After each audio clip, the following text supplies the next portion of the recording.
तो कहते हैं ना, कुछ लोग खाने के लिए जीते हैं और कुछ लोग जीने के लिए खाते हैं। This is Yogesh and I welcome you all on the platform of Passbook with life processes part number 2। मैं जानता हूँ कि आपको हमारी ये क्लास 10th की सीरीज बहुत अच्छी लग रही है और आप हमारे साथ जुड़ते जा रहे हैं।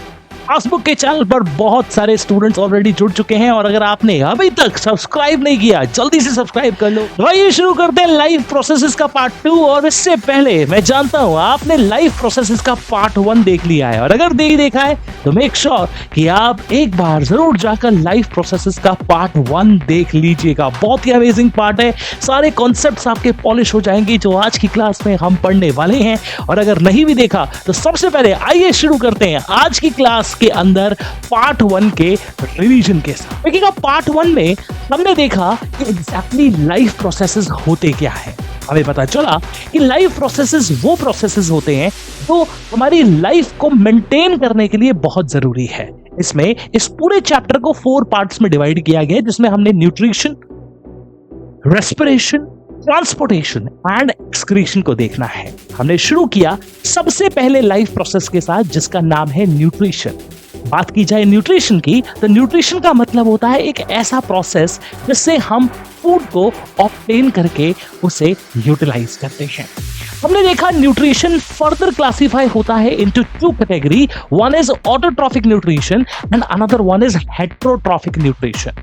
ऑटोट्रॉफिक न्यूट्रिशन के बारे में बात करें तो ये वो न्यूट्रिशन है जिसमें ग्रीन प्लांट्स अपना खाना खुद बना लेते हैं और हेटेरोट्रॉफिक न्यूट्रिशन वो न्यूट्रिशन है जिसमें बेसिकली अगर हम एनिमल्स के बारे में बात करें या ह्यूमंस के बारे में बात करें, हम दूसरों पे डिपेंडेंट होते हो ताकि हम खाना ऑब्टेन कर सकें।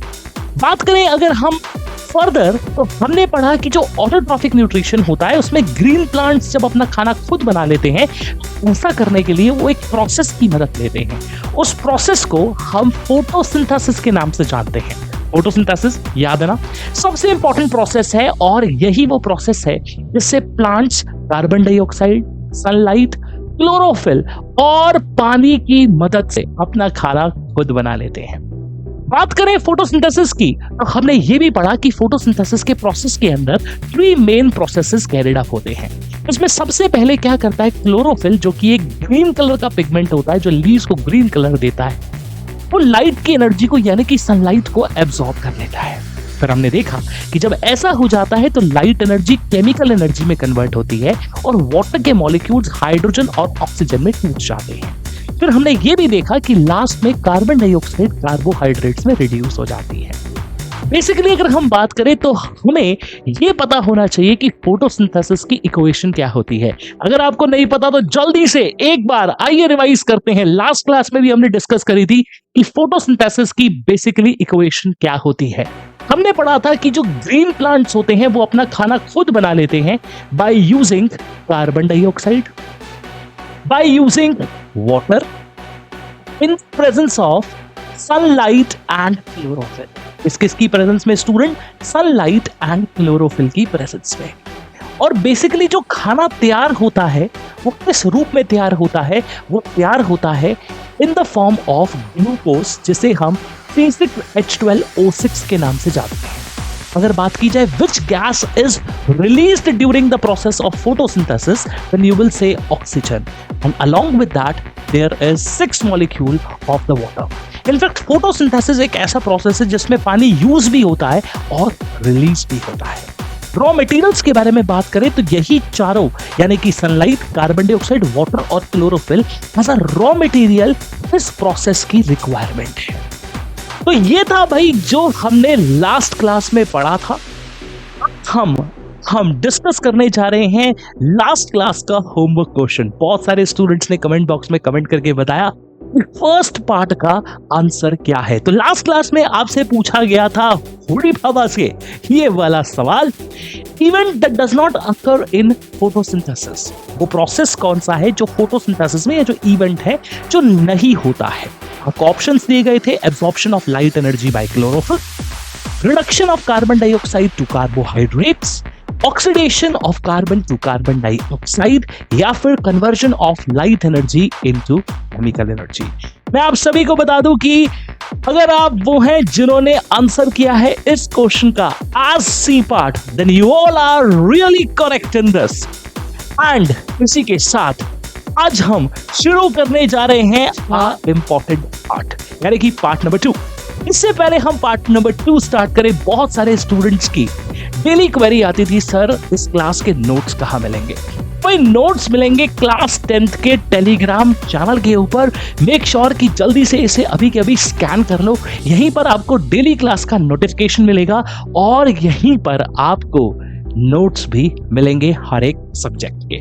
तो आइए शुरुआत करते हैं आज की। Are you guys excited? अगर आपने अभी तक क्लास को लाइक नहीं किया, बहुत मेहनत से आप सबके लिए ये सारे की सारी क्लासेस लाई जा रही है। मेक श्योर कि आप लाइक कर दीजिएगा क्लास को, क्योंकि आपका लाइक हमेशा से हमारे लिए एक बिगेस्ट सोर्स ऑफ मोटिवेशन बनता है। तो आइए आज की क्लास की शुरुआत करते हैं और बेसिकली कुछ अपने फंडामेंटल्स जो अभी अभी हमने पढ़े हैं उस पर ग्रिप बनाते हैं। देखिएगा स्टूडेंट, अगर हम बात करें फोटोसिंथेसिस के बारे में, हमने अभी अभी पढ़ा कि फोटोसिंथेसिस एक ऐसा प्रोसेस होता है जिससे ग्रीन प्लांट्स अपना खाना खुद बना लेते हैं। इनफैक्ट हमने ये भी देखा कि फोटोसिंथेसिस की अगर हम इक्वेशन के बारे में बात करें, फोटोसिंथेसिस की इक्वेशन होती है 6 मॉलिक्यूल्स ऑफ कार्बन डाइऑक्साइड जब 12 मॉलिक्यूल्स ऑफ पानी के साथ जुड़ते हैं in the presence of sunlight and chlorophyll. Sunlight and chlorophyll, then it results in the formation of C6H12O6 जिसे हम ग्लूकोज के नाम से जानते हैं। और साथ में अगर आपसे पूछे कौन सी गैस रिलीज होती है तो वो गैस है oxygen. And along with that we have 6 molecules of ये बेसिकली आपकी फोटोसिंथेसिस की इक्वेशन है। इसे अपनी नोटबुक पर जरूर लिख लीजिएगा। साथ साथ कुछ इंपॉर्टेंट पॉइंट्स हैं जो मैं आपको बताता हुआ चलूंगा, नोट्स बनाते हुए चलेगा, कुछ बातों को नोट करते हुए चलेगा। देखिएगा अलग अलग सवाल बन जाते हैं। देखो यहीं से कैसे कैसे क्वेश्चंस बनते हैं, सारे क्वेश्चंस हम आज यहाँ पे डिस्कस करेंगे। सबसे पहला क्वेश्चन आपसे क्या पूछा जाएगा, देखिएगा स्टूडेंट, व्हिच गैस, क्वेश्चन आता है which gas is used during photosynthesis. Which gas is used during photosynthesis? Answer is going to be carbon dioxide. पूछा जाता है student, which gas is released as a byproduct? Gas which is released during photosynthesis. कौन सी gas photosynthesis के अंदर release होती है? Answer is going to be oxygen. पूछा जाता है कि फोटोसिंथेसिस के दौरान जब प्लांट्स यानी कि ग्रीन प्लांट्स अपना खाना खुद बना लेते हैं तो किस रूप में खाने को तैयार करते हैं? ध्यान से सुनिएगा स्टूडेंट, अगर आपसे पूछा जाए कि खाना किस रूप में तैयार होता है तो वो बेसिकली ग्लूकोज के रूप में तैयार होता है। और ग्लूकोज किसकी एक फॉर्म है? तो ये कार्बोहाइड्रेट की एक फॉर्म है। It is a form of a carbohydrate. और आपको पता है carbohydrate is one of the nutrient. Basically अगर हम बात करें कार्बोहाइड्रेट की, तो कार्बोहाइड्रेट जिसका एग्जांपल हम यहां पर पढ़ रहे हैं ग्लूकोज, वो क्या है? वो फॉर्म है in which food is prepared by autotrophs. Food is prepared by autotrophs और you can say by the green plants जो अपना खाना खुद बना लेते हैं। अगर आपसे पूछे कि खाना किस रूप में तैयार किया जाता है तो आंसर क्या आएगा? ग्लूकोज। ध्यान दीजिएगा स्टूडेंट, जो ग्लूकोज यहां पर तैयार हुआ वो क्या डायरेक्टली सारा का सारा यूज हो जाएगा? नहीं, तो कुछ पार्ट तो ग्लूकोज का यूज हो जाएगा, लेकिन कुछ को यहां पर स्टोर भी होना होगा। देखो दो सवाल बन गए, दो क्वेश्चन यहां से क्या बन गए? पहला क्वेश्चन बनता है कि जो फूड है वो किस रूप में बना? Answer is glucose. अगर आपसे पूछा जाए, ध्यान दीजिएगा स्टूडेंट इस बात पर, कि ग्रीन प्लांट्स अपना खाना किस फॉर्म में स्टोर करते हैं? Form in which plants store their food. Green plants अपना खाना इस रूप में जमा करते हैं, ठीक है? Then the answer is not going to be glucose. तब आपका जो आंसर आएगा ना स्टूडेंट, वो आएगा स्टार्च। क्या आएगा student? Starch. Very very important. दोनों पॉइंट्स को अपनी नोटबुक में लिख लीजिएगा, दोनों पॉइंट्स बहुत इंपॉर्टेंट है। बेसिकली याद रखिएगा, जिस रूप में खाना तैयार होता है, जिस फॉर्म में फूड तैयार हो रहा है, प्रिपेयर हुआ है, वो कौन है? वो है ग्लूकोज। बट जिस फॉर्म में खाना स्टोर होता है वो क्या फॉर्म है? Answer is going to be starch. ठीक है, चलिए अगर आपको ये सारे कॉन्सेप्ट्स क्लियर हैं तो आइए अब डिस्कस करते हैं कुछ अमेजिंग क्वेश्चंस और आपसे ही जानते हैं अभी जो हमने पढ़ा उनके आंसर्स क्या होंगे। देखिएगा पहला सवाल क्या बना, पहला क्वेश्चन बना which gas is used in photosynthesis. Very very important, कौन सी गैस फोटोसिंथेसिस में यूज हुई है आपको पता है, answer is going to be carbon dioxide. दूसरा क्वेश्चन क्या बना, which gas is released as a by product during photosynthesis, answer is going to be oxygen. और क्या क्या क्वेश्चंस बन सकते हैं सर यहां से, तो अभी अभी हमने पढ़ा in which form food is prepared by the plants, plants अपना खाना किस फॉर्म में प्रिपेयर करते हैं, answer is going to be glucose. But अगर पूछा जाए कि ये जो ग्लूकोज होता है किस रूप में स्टोर होता है, answer is going to be starch. एक और बहुत अच्छा क्वेश्चन है, प्लांट्स के बारे में बात करें तो प्लांट्स अपना खाना जो ग्लूकोज है उसको स्टोर करते हैं in the form of starch. Question पूछा जाता है ह्यूमंस फूड को किस फॉर्म में स्टोर करते हैं, या फिर एनिमल्स खाने को किस फॉर्म में स्टोर करते हैं, तब आंसर स्टार्च मत लिखाना, तब आंसर क्या आएगा ग्लाइकोजन। दोनों पॉइंट्स को जो नीचे के दोनों पॉइंट्स है mark it as a very very important point, और इनमें से एक क्वेश्चन आपको अपने एग्जाम में जरूर दिख जाएगा in the form of MCQ और इन एनी अदर फॉर्मेट। याद रखिएगा वेरी वेरी इंपॉर्टेंट, बोर्ड्स अब थोड़े से टफ होते जा रहे हैं, क्यों, क्योंकि कॉम्पिटेंसी बेस्ड क्वेश्चंस भी अब बोर्ड में आने लगे हैं, तो मेक श्योर कि आप अपनी प्रिपरेशन को एक कटिंग एज रखिएगा। वेरी वेरी इंपॉर्टेंट, सारे के सारे क्वेश्चंस बहुत इंपॉर्टेंट है और ये सारे क्वेश्चन आपके एग्जाम का एक हिस्सा भी बनते हैं। तो अगर ये सारी बातें आपको क्लियर हो गई है तो आइए डिस्कस करते हैं। एक क्वेश्चन आ चुके हैं हुडी बाबा, और हुडी बाबा जब भी आते हैं तो अपने साथ एक लाते हैं हमारे लिए प्रीवियस ईयर का सवाल। तो आइए देखते हैं और सॉल्व करते हैं। कह रहे हैं in the following flow chart showing autotrophic nutrition in green plants A and B respectively are। इस फ्लो चार्ट को आप देख लीजिएगा और इसमें बताइएगा बेसिकली ए और बी क्या है। देखिएगा फ्लो चार्ट क्या दिखा रहा है, अभी भी पड़ी है फोटोसिंथेसिस की इक्वेशन, कार्बन डाइऑक्साइड और पानी मिले और कार्बोहाइड्रेट्स बन गया सनलाइट और क्लोरोफिल की प्रेजेंस में। यानी किस रूप में वो यूटिलाइज होता है और किस रूप में वो स्टोर होता है, ये भी डिस्कस भी किया है। देखिएगा अगर हम इस क्वेश्चन को देखें तो इस क्वेश्चन को मैं मार्क करूंगा as a very very important question. देखिएगा सारी बातें इसमें साफ साफ आती है, हमें पता है कार्बोहाइड्रेट्स की, तो यहां पर बन रहा है बेसिकली ग्लूकोज। क्या बन रहा है, ग्लूकोज, जैसे हम कहते हैं C6H12O6। क्या कहते हैं, C6H12O6। बेसिकली वो किस रूप में यूटिलाइज हो रहा है और किस रूप में स्टोर होता है। देखो स्टोर होता है, स्टोर किस रूप में होता है, अभी अभी हमने पढ़ा कि प्लांट्स ग्लूकोज को स्टार्च के रूप में स्टोर करते हैं। किस रूप में स्टोर करते हैं, starch. A and B respectively बताना, मतलब बी तो स्टार्च हो गया और ए क्या हो गया भाई, ए हो गया एनर्जी। ए क्या हो गया, एनर्जी, और बी क्या हो गया आपका स्टार्च। अगर आपको देना हो इस क्वेश्चन का आंसर, क्या आप सभी बता देंगे इस क्वेश्चन का राइट आंसर? बताएंगे स्टूडेंट, क्या आप सभी इसका राइट आंसर बता पाएंगे? इसका आंसर बनता है एनर्जी एंड स्टार्च। अगर आप इसका क्वेश्चन दे सकते हैं तो मैं आपको बता दूं कि हम पूरी क्लास के अंदर एनिमेटेड लेक्चर से पढ़ते हैं और साथ साथ जितने भी प्रीवियस ईयर के क्वेश्चंस आए हैं उनको टॉपिक वाइज लेते हुए चल रहे हैं। तो मेक श्योर कि आप सारे के सारे क्लासेस को बहुत अच्छे से देख लीजिएगा और उनसे रिवाइज कीजिएगा so that they can be helpful for your UTs exam, for your half yearly as well as for your final board exam.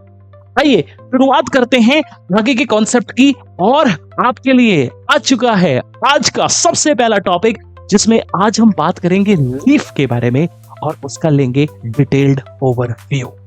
Basically अगर हम लीव्स के बारे में बात करें तो साइंटिस्ट ने काफी रिसर्च करना शुरू किया, और जब इन्होंने रिसर्च किया इन्होंने पाया कि अगर हम लीफ को अंडर माइक्रोस्कोप ऑब्जर्व करते हैं तो उसका जो एक पैटर्न बनता है वो बहुत ही अलग तरीके से हमें नजर आता है, और उसे उन्होंने देखना चाहा और ड्रॉ किया क्रॉस सेक्शन लीफ का। बेसिकली अगर हम लीफ के बारे में बात करें तो लीफ हमें बाहर से इस तरह से दिखाई देती है। अगर हम लीफ का एक 3D रिप्रेजेंटेशन बनाएं तो लीफ हमें कुछ इस तरीके से नजर आएगी। बेसिकली ये देखिएगा, ये लीफ का ऊपर का हिस्सा है, तो यहां पर दिखाया जाए एक लीफ का नीचे का हिस्सा हो गया, जैसे आप देखिएगा यहां पर ये अपर हिस्सा और ये लोअर हिस्सा। बेसिकली क्या कहा जा रहा है, this one is the upper layer, this one is the lower layer of the leaf, और इसके बीच में ये सारा का सारा मटेरियल प्रेजेंट है। बेसिकली अगर इसे लेबल किया गया तो इसे देखा गया कुछ इस तरीके से। इनफैक्ट आपके एनसीईआरटी में भी एक डायग्राम दिया गया, अभी हम उसको डिस्कस करेंगे। वो बहुत इंपॉर्टेंट डायग्राम है और वो भी एग्जाम में आ जाता है स्टूडेंट, वो इसी का एक फॉर्म ऑफ रिप्रेजेंटेशन है। देखिएगा ये जो दिखाया जा रहा है, this one is upper epidermis, this one is upper epidermis मतलब upper side of the leaf, this one is the lower epidermis मतलब lower side of the leaf, और इसके बीच में देखिएगा ये सब कुछ प्रेजेंट होता है। बेसिकली अगर हम बात करें तो क्लोरोप्लास्ट और स्टोमेटा प्रेजेंट होता है। क्या प्रेजेंट होता है? Chloroplast and stomata. और ये देखिएगा वैक्सी क्यूटिकल यहां पर दिखाई गई है। बेसिकली सबसे पहले हमें जिस पार्ट के बारे में बात करना है ना आज, वो बहुत इंपॉर्टेंट है, इसका नाम है क्लोरोप्लास्ट। इसे आप 9th क्लास में भी इससे मिल चुके हैं, इससे आपकी मुलाकात भी हुई होगी, लेकिन शायद ही आपको याद होगा। अगर आपको याद नहीं है बिल्कुल भी परेशान होने की जरूरत नहीं है, क्योंकि आज हम इस क्लोरोप्लास्ट को डिटेल में पढ़ने वाले हैं। ठीक है, बेसिकली अगर हम बात करते हैं क्लोरोप्लास्ट की, तो ये क्लोरोप्लास्ट सर प्रेजेंट कहां पर होता है? लीफ को ध्यान से देखें स्टूडेंट, लीफ के अंदर पाए जाते हैं मीजोफिल सेल्स। कौन से सेल्स? मीजोफिल सेल्स पाए जाते हैं। अब मीजोफिल सेल्स के अंदर पाया जाता है क्लोरोप्लास्ट। क्या पाया जाता है? क्लोरोप्लास्ट। और इस क्लोरोप्लास्ट के अंदर पाया जाता है एक ग्रीन कलर का पिगमेंट, जिसे हम क्लोरोफिल के नाम से जानते हैं। इनफैक्ट अगर आपसे पूछे कि लीव्स का कलर ग्रीन ही क्यों होता है, तो बेसिकली आप कहेंगे क्योंकि उनमें एक हरे रंग का पिगमेंट पाया जाता है, जिसे हम क्लोरोफिल कहते हैं। और ये क्लोरोफिल सेल ऑर्गेनील में पाया जाता है, उसका नाम क्लोरोप्लास्ट है। अगर मैं आपसे पूछ लूं स्टूडेंट, ध्यान दीजिएगा इस बात को, कि अगर आपसे पूछ लिया जाए कि क्लोरोफिल जो कि एक ग्रीन कलर का पिगमेंट है, वो कौन से सेल ऑर्गेनील में पाया जाता है, कौन से सेल ऑर्गेनील में पाया जाता है, तो आंसर क्या आ जाएगा? क्लोरोप्लास्ट। ठीक है, पूछ लिया जाए कौन से पार्ट ऑफ प्लांट में पाया जाता है, कौन से पार्ट ऑफ प्लांट में पाया जाता है क्लोरोफिल, आंसर क्या आएगा? लीव्स। क्या आंसर आ जाएगा? लीव्स। बहुत इंपॉर्टेंट है स्टूडेंट, समझते जाइएगा, क्लास को लास्ट तक जरूर देखिएगा, हर एक कॉन्सेप्ट बिल्कुल क्लियरली पॉलिश्ड हो जाएगा। देखिएगा अब तक की बात समझ में आ चुकी है, तो अब मैं सारी चीजों को आपके लिए कंबाइंड करने वाला हूं। देखिएगा कैसे। बेसिकली अगर हम बात करें फोटोसिंथेसिस की, तो हमने पढ़ा है कि फोटोसिंथेसिस वो प्रोसेस है जिससे ग्रीन प्लांट्स अपना खाना खुद बना लेते हैं। किस किस की मदद से? Carbon dioxide, water, sunlight and chlorophyll की मदद से।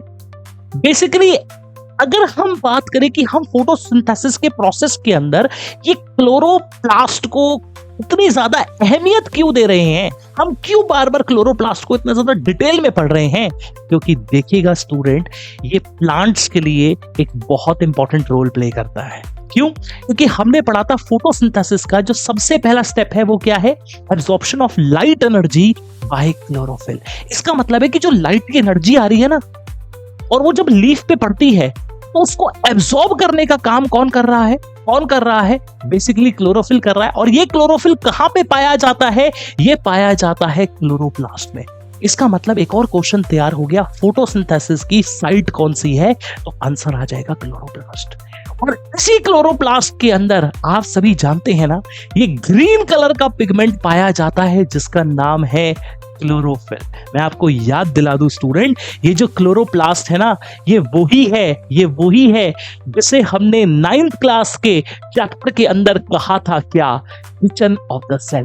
क्या कहा था? Kitchen of the cell. किसे कहा था? प्लास्टिड्स को कहा था। Plastids are known as kitchen of the cell, और उसमें से एक प्लास्टिड का एग्जांपल बनता है स्टूडेंट क्लोरोप्लास्ट। इसके अंदर एक हरे कलर का पिगमेंट होता है जिसे हम क्लोरोफिल के नाम से जानते हैं। हमारी ये बात समझ में स्टूडेंट? बेसिकली इसका मतलब है कि जो भी खाना वाना तैयार हो रहा है ना, उसमें बेसिकली क्लोरोप्लास्ट का एक सबसे इंपॉर्टेंट अहमियत है, सबसे इंपॉर्टेंट रोल प्ले करता है। इन शॉर्ट अगर मैं आपसे पूछ लूं दो सवाल तो आप क्या दे सकते हैं उनके जवाब? अगर आपसे पूछे वो कौन सा सेल ऑर्गेनील है जिसमें क्लोरोफिल पाया जाता है, answer is going to be chloroplast. अगर आपसे पूछ लिया जाए कौन सा ऐसा पार्ट है प्लांट का जिसमें क्लोरोफिल पाया जाता है, the answer is going to be leaves. Okay, चलेगा। अगर ये बात भी आपको बहुत अच्छे से क्लियर हो गई है तो हमने बेसिकली देखा क्रॉस सेक्शन ऑफ लीफ और ये डायग्राम आपकी एनसीईआरटी में दिया हुआ है।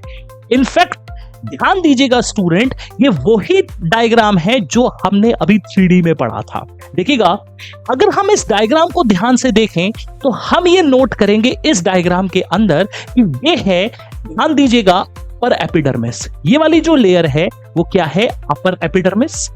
ये वाली जो लेयर है उसका नाम है स्टूडेंट लोअर एपिडर्मिस।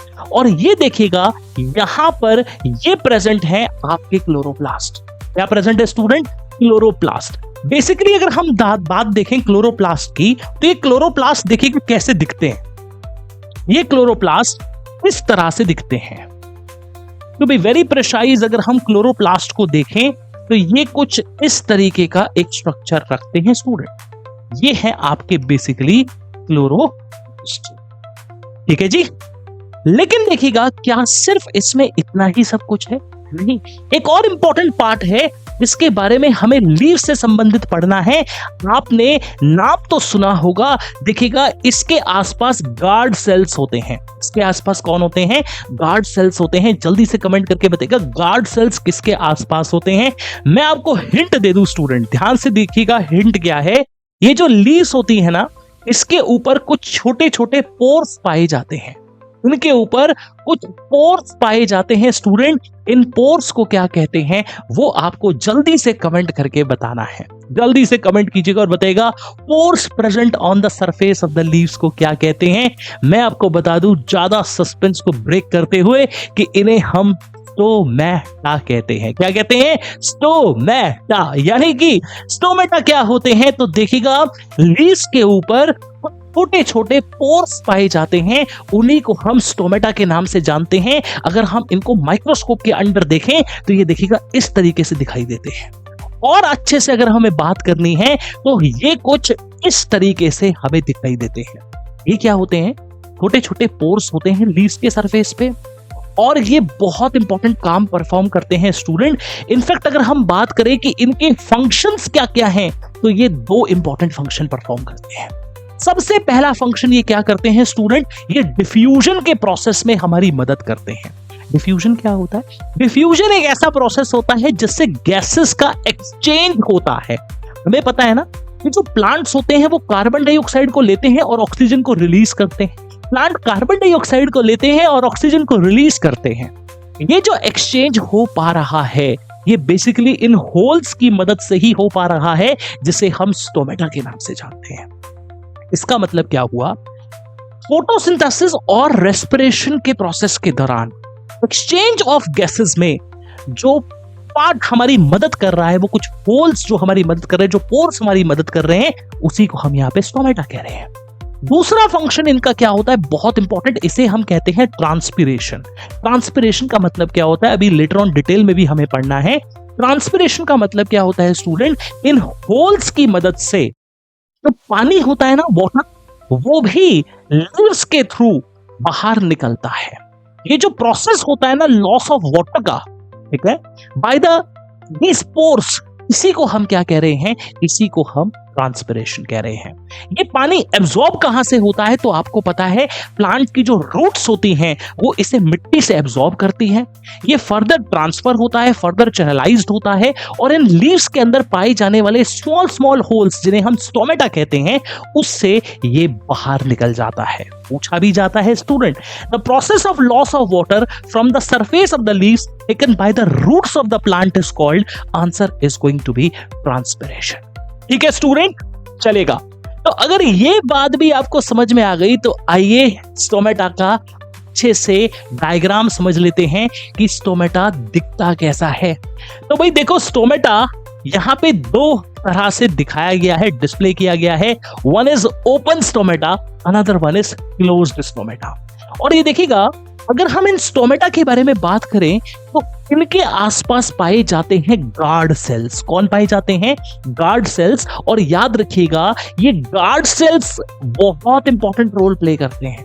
ये जो स्टोमेटा खुल रहा है और ये जो स्टोमेटा बंद हो रहा है ना, इसके ओपनिंग और क्लोजिंग में जो मदद करते हैं वो गार्ड सेल्स है। क्वेश्चन भी पूछा जाता है स्टूडेंट, कौन हेल्प करता है in opening and closing of stomata?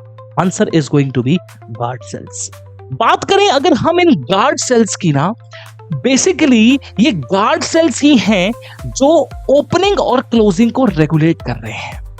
और ये ओपनिंग और क्लोजिंग होती कब है और कैसे है, उसको आइए बहुत अच्छे से हम यहां पर अभी समझ लेते हैं।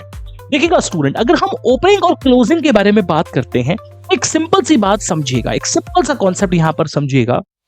अगर हम बात करते हैं स्टोमेटा कब ओपन होता है, कब क्लोज होता है, आप ये देखिएगा, पानी अंदर एंटर करा, पानी अंदर एंटर करता है, बेसिकली क्या होगा, जब पानी अंदर आ जाएगा तो जो ये स्टोमेटल पोर होता है ये क्या हो जाता है, बेसिकली यहाँ पे ओपन हो जाते हैं, क्योंकि गार्ड सेल्स क्या होते हैं, खुल जाते हैं, पानी आ चुका है।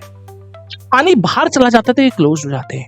जैसे ही पानी अंदर आया ये स्वेल हो गए, फिर ये क्या हो गए, श्रिंक हो गए। बेसिकली क्या हुआ, देखिएगा इस बात को यहां पर समझेंगे वो क्या रहा है। देखिएगा ये भी हमने पढ़ा, गार्ड सेल्स क्या करा रहे हैं, ओपनिंग एंड क्लोजिंग करा रहे हैं, ठीक है, स्टोमेटा की। वो क्या रहा है, जैसे ही वाटर गार्ड सेल्स के अंदर एंटर करता है ये स्वेल हो जाते हैं।